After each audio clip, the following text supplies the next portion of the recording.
మన ప్రభువైన యేసుక్రీస్తు పరిశుద్ధ నామములో ఈ పాడ్కాస్ట్ ద్వారా వాక్యం ఉంటున్న ప్రతి వారికి నా హృదయపూర్వకమైనటువంటి వందనాలు. దేవుడు మిమ్మల్ని దీవించునుగాక. యెషయా గ్రంథం 54వ అధ్యాయము 10వ వచనం. పర్వతములు తొలగిపోయినను, మెట్టలు తత్తరిల్లినను, నా కృప నిన్ను విడిచిపోదు. సమాధాన విషయమైన నా నిబంధన తొలగిపోదు అని నీ యందు జాలిపడు యెహోవా సెలవిచ్చుచున్నాడు. చదివినటువంటి వాక్య భాగం మనం పలుమార్లు వినినటువంటి లేఖనమే. పర్వతములు తొలగిపోయినప్పటికీ, మెట్టలు తత్తరిల్లినప్పటికీ ఆయన మన మీద ఉంచినటువంటి కృప విడవకుండా నిలిచి ఉంటుంది. మనల్ని పట్టుకొని అంటి సత్యములో నిలబడుతుంది. ఆయన సాక్షులుగా జీవింపచేస్తుందని ప్రభు ఒక సమాధానకరమైన, ఆదరణకరమైన, ప్రోత్సాహకరమైన, పురికొల్పేటువంటి మాటను తెలియజేస్తున్నారు. నేటి వాక్యం ఏంటంటే నా ప్రియ సహోదరులారా, మనం భక్తిలో ఉన్నప్పుడు, యథార్థంగా ఉన్నప్పుడు, నీతిమత్వముతో ముందుకు సాగిపోతున్నప్పుడు, సత్యము కొరకు నష్టమైన అనుభవిస్తూ క్రీస్తు సాక్షులుగా సాగిపోతున్నప్పుడు, నిలిచి ఉన్నప్పుడు మన చుట్టూ అనేకము ప్రతికూలమైనటువంటి స్థితిగతులు, పరిస్థితులు ఎదురయ్యి మనలను తొలగించే విధముగా, పడద్రోయి విధముగా, చెలింపచేసే విధముగా మీదకు వస్తూ ఉంటాయి. ఆ సందర్భంలో మనము దేవుని యందు కలిగినటువంటి విశ్వాసము, ఆయన కనుదృష్టిలో కలిగినటువంటి యథార్థమైనటువంటి భక్తి జీవితము, నీతిమత్వము మనకు తెలియజేసేటువంటి ధైర్యం ఏదనగా, పర్వతములు తొలగిపోయిన, మెట్టలు తత్తరిల్లిన, నా కృప నిన్ను విడిచిపోదు అని పరిశుద్ధాత్ముడు తేటగా సెలవిస్తున్నాడు. మనము కార్చినటువంటి కన్నీరు, మనము చేసినటువంటి ప్రార్థన, మనము కడుపు కట్టుకుని ఉన్నటువంటి ఉపవాసము, మనం దేవుని యందు ఉంచినటువంటి విశ్వాసము, ఆయన ఎదుట కనపరిచినటువంటి భక్తి జీవితము ఎక్కడికి పోనేపోదు. నిశ్చయంగా ఆయన తన రెక్కల నీడలో భద్రపరుస్తాడు. అందుకే ప్రభు అంటారు, ఇది మొదలుకొని నా జనులైనటువంటి ఇజ్రాయేలీల చుట్టూ, నా రక్తంలో కడగబడి నా స్వకీయ సంపాద్యం ఉన్నటువంటి ప్రజల చుట్టూ నేను అగ్ని ప్రాకారంగా ఉంటాను అని అంటారు. కాబట్టి ఆయనే అగ్ని ప్రాకారంగా ఉన్నప్పుడు పర్వతములు తొలగిపోతే, మెట్టలు తత్తరిల్లిపోతేనో ఇక మనం భయపడవలసినటువంటి అక్కర లేనే లేదు. ఇజ్రాయేలీలను ప్రభు ఎర్ర సముద్రం దాటించినప్పుడు, ఆ ఎర్ర సముద్రం 2 పాయలుగా చీల్చబడినప్పుడు, ఆ ఆరిన నేలలో ఇజ్రాయేలీలు నడిచి సాగిపోయారు, సముద్రము అవతలకు చేరిపోయారు. అయితే ఎప్పుడైతే వారు అవతలకు వెళ్ళారో వెంటనే ఈ ఎర్ర సముద్రం మరలా యథావిధిగా ప్రవహించడం ప్రారంభించింది. పాయలైనటువంటి సముద్రం మరలా కలిసిపోయినది.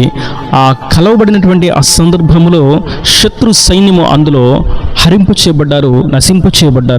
కాబట్టి ఇక్కడ మనం గుర్తించవలసినటువంటి విషయం ఏదనగా, మనము ఆ ఎర్ర సముద్రమును దాటివేసేంత వరకు ఆయనే మార్గాన్ని సరళం చేస్తాడు. ఆ తర్వాత వెంటనే గొప్ప గాలితో, గొప్ప శబ్దముతో ఆ సముద్రం కలిసి జనులకు భయాన్ని పుట్టించినప్పటికీ జనులు భయపడవలసినటువంటి అక్కర లేనే లేదు. ఎందుకంటే వారు సముద్రమును దాటిపోయి ఉన్నారు కాబట్టి, వారు ఎర్ర సముద్రం పూర్తిగా దాటి యువతలకు వచ్చివేసి ఉన్నారు కాబట్టి ఇక ఆ శబ్దానికి, ఆ గాలికి, ఆ అలలకు వారు భయపడవలసినటువంటి అక్కర లేని లేదు. శత్రులు దానిలో మునిగి కేకలు వేస్తున్నప్పటికీ ఆ మాటలు విని దిగులు పడవలసినటువంటి అక్కర లేని లేదు.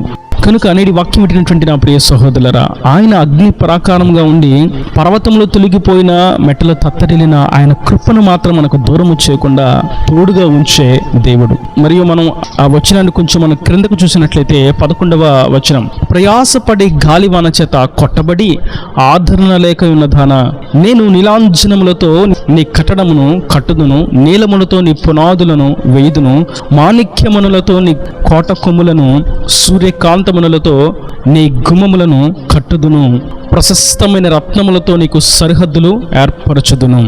ఇక్కడ పరిశుద్ధాత్ముడు సెలవిస్తున్నటువంటి మాట ఏదనగా, ఎందుకని ఎంత ఆదరణ కలిగించే కృపను అనుగ్రహించి, మాటను అనుగ్రహించి బలపరుస్తున్నాడని చూసినట్లయితే, ప్రయాసతో గాలివాన చేత కొట్టబడుతున్నటువంటి అనుభవంలో ఉన్నటువంటి తన జనులను ఆయన ఆదరించి తేరి చూచి వారిని ధైర్యపరుస్తూ ప్రోత్సాహపరుస్తున్నటువంటి మాట ఈ మాట.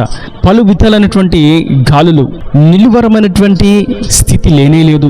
ఆటుపోట్లు, ఒడిదుడుకులు, అలల చేత కొట్టబడుతూ, నలపబడుతూ, ఈర్వబడుతూ, ఏమాత్రము లెగలేనటువంటి అనుభవంలో అణచివేయబడినటువంటి స్థితిలో ఉన్నటువంటి ఆయన స్వకీయ సంపాద్యముతో సెలవిసినటువంటి మాట, నేను నీలాంజనములతో నీకు కట్టడములను కట్టుదును, ఒక శ్రేష్టమైనటువంటి విలువైనటువంటి వజ్ర వైడూర్యములను గూర్చి, రత్న రాసులను గూర్చి, విలువైనటువంటి ఆభరణములను గూర్చి ప్రభు సెలవిస్తూ, వీటి చేత నేను నిన్ను అలంకరిస్తాను, వీటి చేత నిన్ను బహుగా ఘనపరుస్తాను, వీటి చేత నిన్ను ఆశీర్వదిస్తాను, అనేకులకు మాదిరిగా నిలబెడతాను.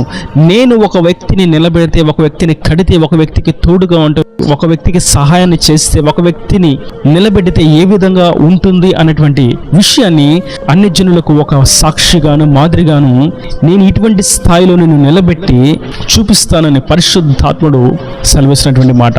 కనుక అనేది వాక్యం వింటున్నటువంటి నా ప్రియ సహోదరులారా, ఏ విషయాల్లో ప్రయాసతో ఉన్నప్పటికీ గాలివాన చేత కొట్టబడుతూ, నలపబడుతూ, వెలివేయబడుతూ, నిందించబడుతూ, తృణీకరింపబడుతూ, అవమానాలకు, నిందలకు తల వంచుకుంటూ దేవుని మీద విశ్వాసంతో ముందుకు సాగిపోతూ ఉన్నారు. పరిశుద్ధాత్ముడు సెలవిస్తున్నారు, నీవు కొట్టబడుతున్నటువంటి, నెట్టబడుతున్నటువంటి ప్రతి అనుభవమును నేను ఎరిగే ఉన్నాను, నేను చూసే ఉన్నాను. నీ మీద జాలిపడు యెహోవాను నేనే. పర్వతములు తొలగిపోయినా, మెట్టలు తత్తరిల్లినా నా కృప నిన్ను విడిచిపోదు. ఏది కొదువైనప్పటికీ నేను నీకు తోడుగా ఉన్నాను. ఆర్థికంగా నలపబడుతున్నప్పటికీ, ఉద్యోగమే పోయినప్పటికీ, ఆరోగ్యం కుదుటపడినప్పటికీ, సమాధానమే లేనప్పటికీ, అవమానాలే ఎదురైనప్పటికీ, వ్యాపారంలో నష్టమే కలిగినప్పటికీ, నమ్మిన వారి చేత మోసమే ఎదురైనప్పటికీ, అనుకున్నది దూరమైనప్పటికీ, కోరుకున్నది కానరానప్పటికీ నా కృప నిన్ను విడిచిపోదు. నా అనుకున్నటువంటి బంధుజనము విడిచివేసిన, వెలివేసిన, త్రోసివేసిన, ఇక మాతో నీకు పాలు లేదు అని నెట్టివేసిన నా కృప నిన్ను విడిచిపోదు. ఎందుకంటే సమాధాన విషయమైనటువంటి నిబంధన నీతో నేను చేసి ఉన్నాను. ఏమిటి ఆ సమాధానకరమైనటువంటి నిబంధన అని అన్నట్లయితే ప్రభు అంటారు, భయపడకుడి, యుగ సమాప్తి వరకు సదాకాలము మీతో కూడా ఉన్నవాడను నేనే అని. ఆయన యుగ సమాప్తి వరకు ఉంటానని మనతో నిబంధన చేశాడు. సమాధానకరమైనటువంటి మాటతో మనలను స్థిరపరిచాడు. నేను పరిశుద్ధాత్మను మీకు అనుగ్రహిస్తానని సెలవిచ్చారు. నా ఆత్మను మీలో ఉంచి నడిపిస్తానని బోధించారు. కాబట్టి ఆ నిబంధన ఏమాత్రము తొలగిపోదని మన యందు జాలిపడు యెహోవా మనకు సెలవిస్తున్నారు. కాబట్టి నా ప్రియ సహోదరులారా, మనతో ఆయన చేసిన నిబంధనను మనము గుర్తుపెట్టుకోవలసిన వారమై ఉన్నాము. మనల్ని విడిచిపెట్టనని, మనకు కృపను తోడుగా ఉంచుతానని, పరిశుద్ధాత్మను మనలో ఉంచి ఉన్నానని, నేను నిన్ను విడిచి ఏమాత్రము వెడలిపోను అని, నీతో కూడా ఉండువాడు నీ దేవుడిని యెహోవాయే అని మనల్ని బలపరిచిన వాడు ఆయనే అని మనం గుర్తించి ఆ నిబంధనను జ్ఞప్తిలో ఉంచుకొని ధైర్యంగా ముందుకు సాగవలసిన వారమై ఉన్నాము. మన ప్రతి ప్రయాస, మన ప్రతి కదలిక, మన ప్రతి కన్నీరు, మన ప్రతి బాధ, వేదన, వడుదుడుకులు సమస్తమును ఎరిగినటువంటి ప్రభు, నేను చేసిన నిబంధనను మీరు గుర్తుంచుకోండి, దానిని మీరు మర్చిపోకండి, నా కృప నేను విడిచిపోదు, నేను మిమ్మల్ని విడిచిపోను అని సెలవిస్తుండగా, ఆయన మాటలను మనం గుర్తుంచుకున్న వారంగా, మన మధ్యలో పదిలపరుచుకున్న వారముగా, ఆయన వాక్కులకు విధేయత చూపించి మనం ముందుకు సాగినట్లయితే ఆయన సమాధానము, క్షేమము, సమృద్ధి, దీవెన, ఆశీర్వాదమును మనం పొందుకొనగలుగుతాం. అందుకే యెషయా గ్రంథము 49వ అధ్యాయం 15వ వచనంలో మరొక విషయాన్ని చూస్తాం. స్త్రీ తన గర్భమును పుట్టిన బిడ్డను కరుణింపకుండా తన చంటి పిల్లను మరచున వారెనను మరచుదురు కానీ నేను నిన్ను మరువను. ఇక్కడ పరిశుద్ధాత్ముడు మరొకసారి అదే మాటను తెలియజేస్తూ ఉన్నారు.